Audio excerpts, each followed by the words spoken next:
Assalamu alaikum wa rahmatullah. Good morning, dear friends. This is your course instructor Asif Javed. I welcome you again to CA Latif's Academy, and I hope that all of you are doing fine. Today we will discuss more about modern algebra. Last time I discussed with you guys about spatial linear group and general linear group. And we also discussed the various cases associated with those groups. I told you that depending upon the field that we are taking, the number of elements in a general linear group or spatial linear group, it varies. Now, as far as the frequency of the questions being asked in NET or SET is concerned, the typical question that has been asked in NET exam or that can be asked in SET exam is regarding the number of elements. And that too the typical case when we have a finite field. तो हमने देखा था कि finite field के case में जब हम GLN FQ के केस में देखते हैं तो उस केस में क्या था आपका q raised to power n minus q raised to power n minus 1 and so on up to q raised to power n minus 1 तक। और वही चीज जब हम SLN FQ में देखते थे तो वहां पे सिर्फ डिफरेंस इतना आता था कि उसे हम डिवाइड करते थे q minus 1 से। So rest of the things were same. तो चलिए आगे देखते हैं हम आज हमें क्या पढ़ना है। तो देखिए बच्चों, आज हमने देखना है सी स्टार के बारे में। हम पढ़ेंगे कि सी स्टार क्या होता है। देखिए जनरली बच्चे गलती ये करते हैं, वो ये सोचते हैं कि स्टार का मतलब होता है हमें जीरो उसमें से एक्सक्लूड कर देना होता है। कुछ के लिए तो ये चीज ट्रू हो जाती है, बट हर एक के लिए ये चीज ट्रू नहीं होगी। यानी किसी भी नंबर सिस्टम से अगर आप जीरो को एक्सक्लूड करते हो, दैट डजंट नेसेसरली मीन कि आप आर स्टार की बात कर रहे हो। ठीक है, it may so happen in some cases but it may not be the case always, as you can see. तो स्टार का मतलब क्या होता है? स्टार जब हम बात करते हैं स्टार की, तो वो हम बेसिकली ऐसे एलिमेंट्स की बात कर रहे होते हैं, नॉन जीरो एलिमेंट्स की, जिनका मल्टीप्लीकेटिव इनवर्स। हम ऐसे एलिमेंट्स की बात कर रहे होते हैं। ओबियसली जीरो तो नहीं आ सकता उसमें, जीरो तो एक्सक्लूड करना ही करना है हमें। तो नॉन जीरो एलिमेंट्स जिनका मल्टीप्लीकेटिव इनवर्स एग्जिस्ट करता है वो स्टार में आ जाता है। जैसे अब सी स्टार की जब हम बात करेंगे, ऐसे कितने कॉम्प्लेक्स नंबर्स हैं जिनका मल्टीप्लीकेटिव इनवर्स एग्जिस्ट करता है? सब के सब नॉन जीरो जो कॉम्प्लेक्स नंबर्स हैं उनका मल्टीप्लीकेटिव इनवर्स एग्जिस्ट करता है। तो इसलिए जो सी स्टार है ये आपका सी माइनस जीरो आ जाएगा। और ऐसे एलिमेंट्स जिनका मल्टीप्लीकेटिव इनवर्स एग्जिस्ट करता है उन्हें यूनिट्स भी हम कहते हैं। सो दे आर यूनिट्स ऑफ सी, तो इसको यू ऑफ सी भी हम कह सकते हैं। सिमिलरली यू ऑफ आर की भी यहाँ पे मिसप्रिंट हो गया है, ये मैं थोड़ा सा यहाँ पे लिखता हूँ। अगर हम यू ऑफ आर की बात करें तो यू ऑफ आर में भी वो आपका जो है आर स्टार आ जाएगा।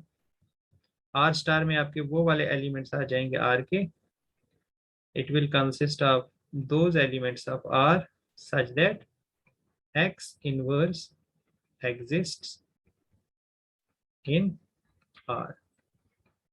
ठीक है, तो ऐसे कितने एलिमेंट्स हैं आर के अंदर जिनका मल्टीप्लीकेटिव इनवर्स एग्जिस्ट करता है?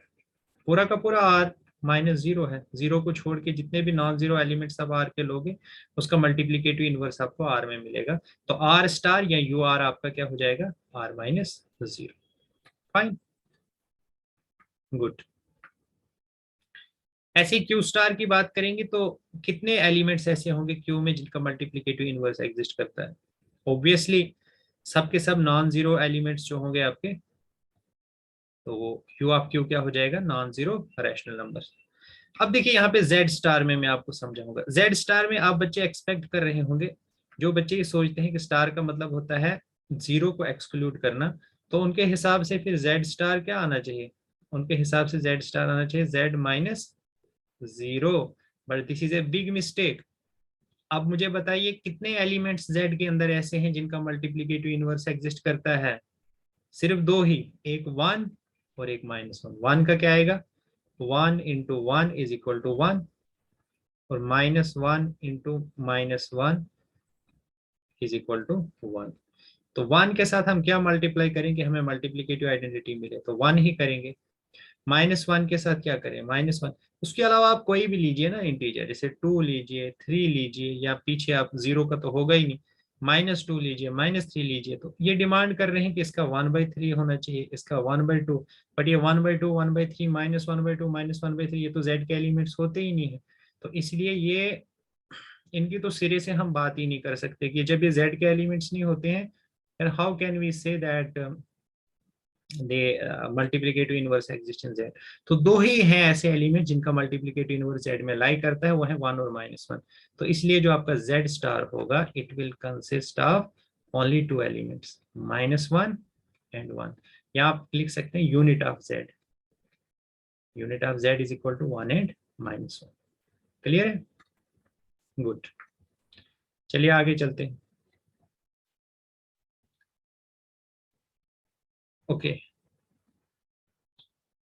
इसी तरह से आपका गॉसियन इंटीजर्स होता है। गॉसियन इंटीजर्स क्या होता है, मैं थोड़ा सा डिफाइन करता हूँ। Gaussian integers, set of Gaussian integers ये होते हैं कॉम्प्लेक्स नंबर की तरह, इनका पैटर्न होता है, लेकिन कॉम्प्लेक्स नंबर में जो ए और बी है वो आर से आता है। यहाँ पे ए और बी दोनों कहाँ से आएंगे, जेड से आएंगे। अगर आप इसका फाइंड करना चाहो, इसका स्टार, तो इसमें 4 ही एलिमेंट्स होंगे जिनके मल्टीप्लिकेटिव इनवर्स एग्जिस्ट करेंगे, 1 i -i और -1। So keep it in mind, सिर्फ 4 ही एलिमेंट्स हैं जिनके मल्टीप्लिकेटिव इनवर्स इसमें एग्जिस्ट करेंगे। ओके फाइन, बात करते हैं Zn स्टार की। Zn के कौन से एलिमेंट्स हैं जिनका मल्टीप्लिकेटिव इनवर्स एग्जिस्ट करता है? तो बच्चे ये वो वाले एलिमेंट्स होंगे जो 1 और n के बीच में लाई करते हैं और जिनका जीसीडी n के साथ 1 है, बट ये होता किसके इक्वल है, u ऑफ n के। तो Zn star is equal to un। इसी तरह से Z12 star is equal to u12। Is it okay? अब हम एक बहुत ही इंपॉर्टेंट सेट को डिस्कस करेंगे, Sn। देखो बच्चे, Sn होता है this is symmetric group on n symbols. अब ये Sn होता क्या है, ये बेसिकली एक सेट होता है 1 1 ऑन 2 मैपिंग्स का।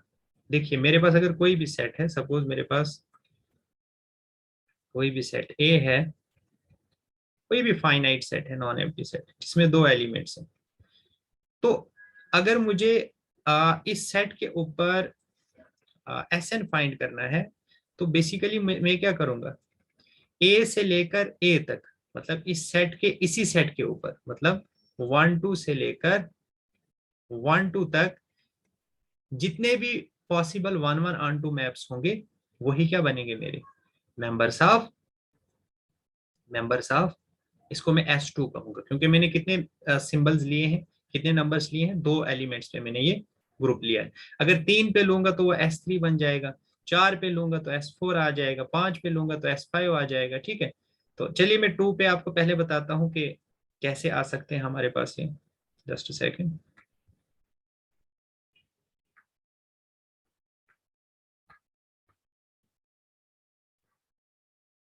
जैसे देखिए, मैं 2 एलिमेंट्स पे लेता हूँ, इस पे 1 और 2 पे देखता हूँ, मतलब मैं 2 सिंबल्स पे परमुटेशन S2 देखना चाहता हूँ। ठीक है, I want to look at S2। तो S2 में क्या होगा, अगर हम Sn की बात करते हैं, तो Sn मैंने कहा था आपको, this is the set of all 1 1 on 2 maps, जितने भी 1 1 ऑन 2 फंक्शंस हैं, फ्रॉम कहां से कहां, from A set A to A such that number of elements in A कितने हो जाएंगे, 2। If you are taking 2 symbols, तो सॉरी n सिंबल्स, तो ये आपका आ जाएगा Sn। सपोज अगर मैं S2 लेना चाहता हूँ, I am talking about, basically मैं किसके बारे में बात कर रहा हूँ, I am essentially talking about, shabash, I am talking about a set, suppose 1 2, and I am talking about the functions from A to A. That means I am talking about the functions from 1 2 to 1 2, which are both 1 1 and on 2। देखते हैं ऐसे कितने functions मुझे मिलेंगे, और जितने functions मुझे मिलेंगे वही फंक्शंस क्या हो जाएंगे, वही फंक्शंस हो जाएंगे S2 के members. So let us see how many of them we can find।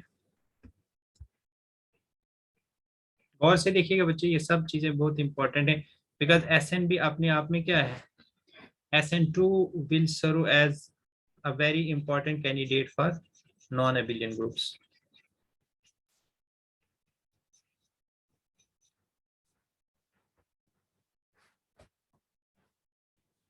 ठीक है,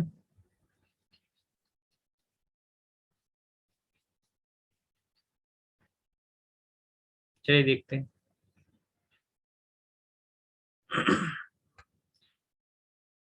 आई मीन टू से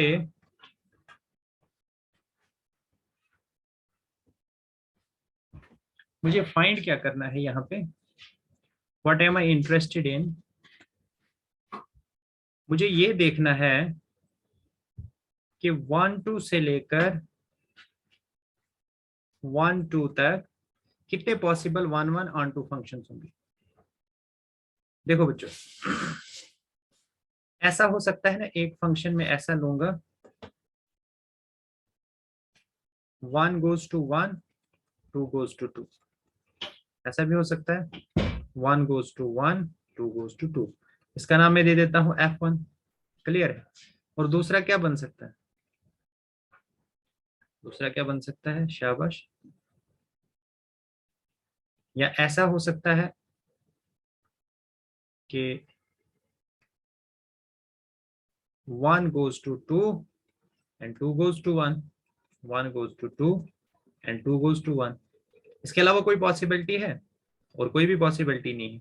यही दो पॉसिबिलिटीज हैं, या तो 1 1 पे और 2 2 पे जाएगा, या 1 2 पे और 2 1 पे जाएगा। तो इस तरह से जो हमारा S2 सेट होगा उसमें दो ही फंक्शंस होंगे, F1 और F2। बात समझ आई? अब आगे चल के हम इसको कहेंगे F1 को, F1 का नाम हम दे देंगे आइडेंटिटी, और F2 का नाम हम क्या देंगे, F2 का नाम देंगे हम 1 2। अब ये 1 2 क्या होता है, ये सब चीजें हम आगे डिटेल में डिस्कस करेंगे। Okay, fine, so far so good.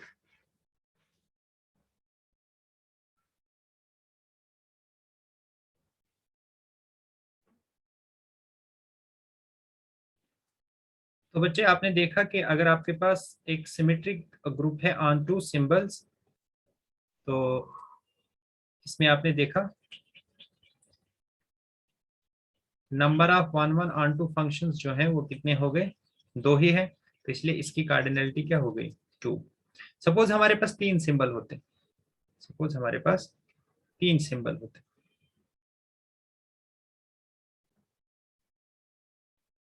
Suppose हमारे पास तीन सिंबल होते, 1 2 3। अब मुझे S3 फाइंड करना है, that means I am interested in finding the number of 1 1 onto functions between A to A containing 3 symbols। तो चलिए देखते हैं कितने फंक्शंस बन सकते हैं, 1 2 3, 1 2 3। एक तो ये हो सकता है ना, 1 goes to 1, 2 goes to 2, 3 goes to 3। इसको हम जनरली लिखते हैं इस तरह से, 1 goes to 1, 2 goes to 2, 3 goes to 3। इसका नाम दे देंगे हम F1। ठीक है, दूसरा क्या हो सकता है,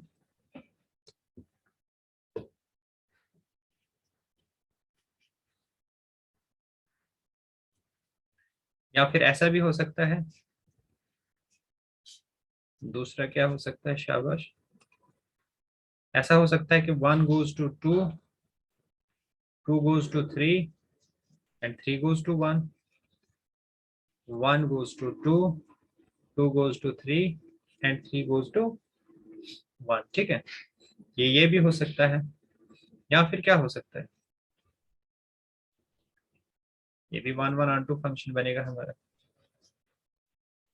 और क्या बन सकती है पॉसिबिलिटी, 1 2 3, 1 2 3। ऐसा हो सकता है कि 1 goes to 3, 3 goes to 2 and 2 goes to 1। मतलब 1 goes to 3, 3 goes to 2 and 2 goes to 1। ऐसा भी हो सकता है। ठीक है? तो ये आपका F3 हो जाएगा। और क्या हो सकता है,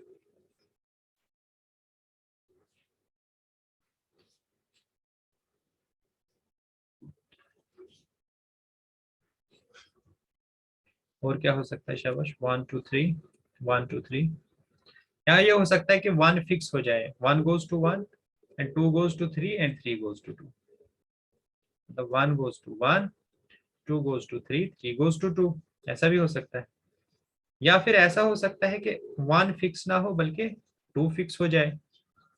अगर 2 फिक्स हो गया तो मैं डायरेक्टली लिख देता हूँ, सपोज 2 goes to 2 और 1 goes to 3 and 3 goes to 2, ऐसा हो सकता है। या 3 भी फिक्स हो सकता है, he can also be fix. तो उस केस में आपका F6 क्या हो जाएगा, वो आपका हो जाएगा 3 goes to 3, 1 goes to 2, 2 goes to 1। तो कुल मिला के आपके पास 6 पॉसिबिलिटीज आएंगी number of 1 onto functions की, फ्रॉम कहां से कहां, फ्रॉम ए टू ए। तो इस तरह से आपका S3 क्या बन जाएगा, F1, F2, F3, F4, F5, F6, ठीक है। तो ये वाले एलिमेंट्स हैं आपके F1, F2, F3, F4, F5, F6, ये सब के सब फंक्शंस हैं from A to A which are both 1 1 and onto. तो आई सपोज आपको समझ आई होगी। अब देखो S2 में कितने एलिमेंट्स थे, इसमें 2 एलिमेंट्स थे। S3 में कितने एलिमेंट्स हैं, इसमें 6 एलिमेंट्स हैं। अगर आप यहाँ पे थोड़ा गौर करो, 2 में 2 फैक्टोरियल है, 3 में 3 फैक्टोरियल है, 4 में कितने हो जाएंगे, 4 काफी बड़ा हो जाएगा, ये 4 फैक्टोरियल, इसमें मतलब 24 एलिमेंट्स हो जाएंगे। अगर आप 4 पे लोगे तो कितने number of 1 1 onto functions possible होंगे, वो 24 होंगे। और यहाँ पहले भी हम डिस्कस कर चुके हैं कि अगर हमारे पास 4 एलिमेंट्स, अगर हमारे पास ए और बी में सेम एलिमेंट्स हो तो number of 1 1 onto functions कितने होते हैं, दोनों जो है they are equal to 4 n factorial. तो इस तरह से आप S4 में भी देख सकते हैं, S5 में भी देख सकते हैं, S6 में भी देख सकते हैं। तो आप यहाँ पे हम कह सकते हैं कि number of elements in Sn, इस सेट में कितने एलिमेंट्स होते हैं, n फैक्टोरियल एलिमेंट्स होते हैं। तो Sn की आपको समझ आ गई, गुड।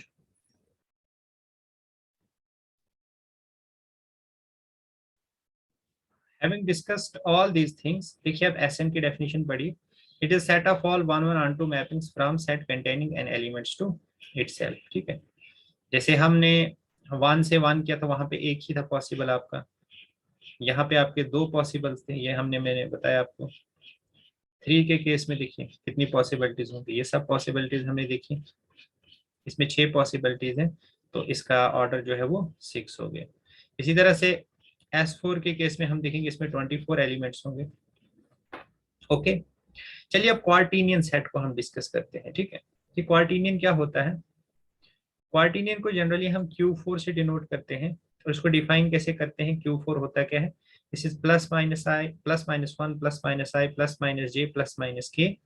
रिलेशन क्या होता है, I square J square K square is equal to -1 होता है, I J is equal to minus J I is equal to K होता है, जे के इज इक्वल टू माइनस के जे इज इक्वल टू आई होता है, और के आई इज इक्वल टू माइनस आई के इज इक्वल टू जे होता है। कहने का मतलब है ये कम्यूटेटिव नहीं होते, देखो आई जे जे आई के इक्वल नहीं होता है, बल्कि आई जे माइनस जे आई होता है। इसी तरह से जे के माइनस के जे होता है, और के आई माइनस आई के होता है। और इसी तरह से आई जे आपका के इक्वल होता है, जे के आपका आई के इक्वल होता है, के आई आपका जे के इक्वल होता है। तो ये इसमें आपके टोटल कितने एलिमेंट्स होते हैं, Q4 में 8 एलिमेंट्स होते हैं इस सेट में। तो चलिए हम ग्रुप को डिस्कस करते हैं कि ग्रुप क्या बला होती है, क्योंकि ग्रुप थ्योरी हमने पढ़नी है। अगर आपके पास कोई भी नॉन एम्प्टी सेट हो और अगर उसके ऊपर एक ऑपरेशन हो, कोई भी ऑपरेशन, सपोज इस सर्कल यहाँ पे बताया गया है, और वो ऑपरेशन क्लोजर प्रॉपर्टी उसके अंडर जो क्लोजर प्रॉपर्टी सेटिस्फाई होती है, यानी वो ऑपरेशन बाइनरी ऑपरेशन हो। अगर उस ऑपरेशन के अंडर आप कोई भी एलिमेंट उस सेट के एसोसिएट करो तो वो जो रिजल्टिंग एलिमेंट है वो भी उसी सेट के अंदर प्रेजेंट होना चाहिए। या हम कहेंगे कि क्लोजर प्रॉपर्टी सेटिस्फाई होती है, या हम कहेंगे कि वो ऑपरेशन बाइनरी ऑपरेशन है। तो कभी कभी हम ऐसा भी लिखते हैं कि बाइनरी ऑपरेशन भी लिखते हैं और नीचे closure property. So this is just the duplication of things. जब आप बाइनरी ऑपरेशन कह रहे हैं इसका मतलब क्लोजर प्रॉपर्टी उसके अंदर आ जाएगी, क्योंकि बाइनरी ऑपरेशन का मतलब ही होता है कि एक ऐसा फंक्शन होता है जो a इंटू ए को a पे ले जाता है। तो ऑब्वियस सी बात है कि वो दो एलिमेंट उसी एक सेट के एलिमेंट्स को जब हम उस ऑपरेशन के अंदर एसोसिएट करेंगे तो फिर से हमें उसी सेट के अंदर हम लैंड करेंगे। और दूसरी चीज होती है कि इस ऑपरेशन के अंदर जो है एसोसिएटिव प्रॉपर्टी सेटिस्फाई हो जाए। तीसरी प्रॉपर्टी ये है कि अगर आप कोई भी एलिमेंट लेंगे तो एक एलिमेंट जरूर आपको उस सेट के अंदर मिलना चाहिए, size that under that very operation जिसकी हम बात कर रहे हैं वो किसी भी एलिमेंट पे कोई भी इफेक्ट ना डालता हो। इसी तरह से अगर आप कोई भी एलिमेंट ले लें उसमें तो उसके कारस्पॉन्डिंग एक एलिमेंट एग्जिस्ट करना चाहिए सच दैट उस एलिमेंट को और जो वो एलिमेंट एग्जिस्ट कर रहा है उनके बीच की एसोसिएशन आपको क्या देते, आइडेंटिटी एलिमेंट, या इसी एलिमेंट को हम क्या कहते हैं, inverse element. Are we say that every element of that very set contains an inverse element. अगर ये चारों प्रॉपर्टी सेटिस्फाई हो जाती हैं किसी भी सेट के लिए तो हमें कोई भी संदेह, कोई भी शक नहीं है, कोई भी डाउट नहीं है ऐसे स्ट्रक्चर को ग्रुप कहने में। तो इसे हम क्या कहते हैं, we say that that very structure G is a group. ठीक है, एग्जाम्पल हम देख लेते हैं। सबसे क्लासिक एग्जाम्पल जो है वो इंटीजर की है अंडर एडिशन। तो दिस इज ए ग्रुप। आप देख सकते हैं कि कोई भी दो इंटीजर्स को आप ले लीजिए अंडर एडिशन, उनका सम भी जो है वो भी एक इंटीजर होगा, तो क्लोजर प्रॉपर्टी सेटिस्फाई हो रही, मतलब ये जो प्लस है ये आपका बाइनरी ऑपरेशन है। इसी तरह से a प्लस बी प्लस सी को आप चाहे ब्रैकेट को आप बाद में लिखें या पहले लिखें तो कोई फर्क नहीं पड़ता, एसोसिएटिव भी हो जाएगा। इसी तरह से आप कोई भी इंटीजर लीजिए, आपको हमेशा जीरो मिलेगा इंटीजर के अंदर आपको मिलेगा, which will not affect any element of any set of integers. तो आइडेंटिटी भी मिल गई। आप कोई भी इंटीजर लीजिए उसके कारस्पॉन्डिंग आपको उसका नेगेटिव मिलेगा such that that integer plus negative of that integer is equal to identity. So हर एक का इनवर्स भी मिल गया अंडर एडिशन। तो इस तरह हम कह सकते हैं कि z under addition is a group. Is z under subtraction a group? Not at all. कैसे? बिकॉज इसमें एसोसिएटिविटी सेटिस्फाई नहीं होगी। 1 2 3 ले लो, 1 - 2 - 3 इज नॉट इक्वल टू 1 - 2 - 3। ठीक है, सिमिलरली इंटीजर नहीं होगा तो ना तो रैशनल होगा, रियल नहीं होगा, कॉम्प्लेक्स नहीं होगा, कोई भी ग्रुप नहीं होंगे अंडर सब्ट्रैक्शन। अंडर मल्टीप्लीकेशन देखा जाए तो z under multiplication, r under multiplication, c under multiplication, q under multiplication, they are all are they groups? मैं आपसे सवाल पूछ रहा हूं। तो बच्चे ये ग्रुप नहीं होंगे। क्यों नहीं होंगे? क्योंकि ग्रुप के लिए जरूरी है कि हर एलिमेंट का आपको क्या मिलना चाहिए, मल्टीप्लीकेटिव इनवर्स। बट बदकिस्मती से इनमें जीरो है और जीरो का मल्टीप्लीकेटिव इनवर्स एग्जिस्ट नहीं करता है। चलिए नीचे जेड स्टार की बात करते हैं। जेड स्टार क्या था? जेड -0 नहीं, 1 और -1। तो अगर आप देखोगे इसमें 1 और -1, ये कोई एलिमेंट्स को आप मल्टीप्लाई कर दीजिए, 1 को -1 के साथ, -1 को 1 के साथ, या -1 को -1 के साथ, ये पूरा कंपोजिशन टेबल नीचे दिया है। तो क्लोजर प्रॉपर्टी तो सेटिस्फाई हो रही है, इसी तरह से एसोसिएटिविटी भी सेटिस्फाई होगी। इसका मतलब और हर एलिमेंट का इनवर्स भी है, -1 का इनवर्स -1 है, 1 का इनवर्स 1 है, तो वो भी आपको मिल रहा है। तो सब प्रॉपर्टी सेटिस्फाई हो रही है इस छोटू से ग्रुप में, तो इसलिए छोटू सा group Z star under multiplication क्या बना रहा है, ग्रुप। अब ऊपर प्रॉब्लम क्या थी क्यू आर और सी को, कि वो जीरो का मल्टीप्लीकेटिव इनवर्स हमें नहीं मिल रहा है। तो अगर उस जीरो को हम ड्रॉप करते हैं, मतलब क्यू स्टार, आर स्टार और सी स्टार ले लें अंडर मल्टीप्लीकेशन, तो नॉन जीरो एलिमेंट्स का हमें मल्टीप्लीकेटिव इनवर्स मिल जाएगा। तो इस तरह से ये सब के सब क्या बन जाएंगे, ग्रुप बन जाएंगे। ओके, तो आज का हम इतना ही रखते हैं। अच्छे से इनको रिवाइज कीजिए आप इस लेक्चर को। तो कल हम देखेंगे कि यूएन जो है ये भी ग्रुप बनता है। ठीक है, यूएन जो है ये ग्रुप होता है। इसी तरह से कुछ और चीजें भी हम देखेंगे। I will skip the proof because if I will go on, अभी क्योंकि आपका ग्रुप थ्योरी का बिल्कुल बेसिक था तो इसलिए मैंने थोड़ा सा आपको आइडिया दे दिया कि how the things are going on. But next time when I will be discussing any structure, I will straight away tell you that it is a group and you have to keep it in mind that it is a group and we will be using it for ready reference. So this is all I have from today's lecture. Hope you enjoyed this session. Do like and comment on the video and share this video with your friends who are preparing for JK set. It will be charity for you guys in this world and hereafter too. So this is Asif Javed signing off for now.